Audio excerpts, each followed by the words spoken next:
কেন্দ্রীয় শহীদ মিনারে ভাষা শহীদদের প্রতি শ্রদ্ধা জানাচ্ছেন রাষ্ট্রপতি মোহাম্মদ শাহাবুদ্দিন এবং প্রধানমন্ত্রী শেখ হাসিনা। আমরা এখন সরাসরি যাচ্ছি সেখানে।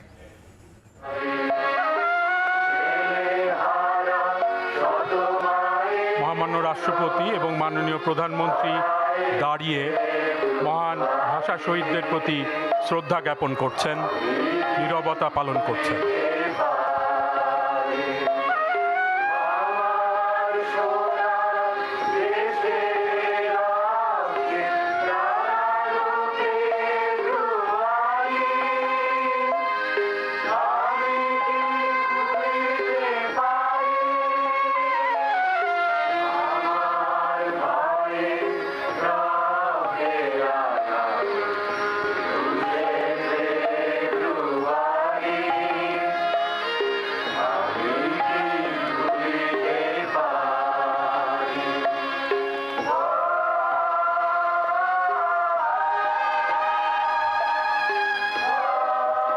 মাননীয় প্রধানমন্ত্রী এবং ঢাকা বিশ্ববিদ্যালয়ের মাননীয় উপাচার্য মহামান্য রাষ্ট্রপতি জনাব মোহাম্মদ শাহাবুদ্দিনের সাথে তার গাড়ি বহরের দিকে এগিয়ে যাচ্ছেন।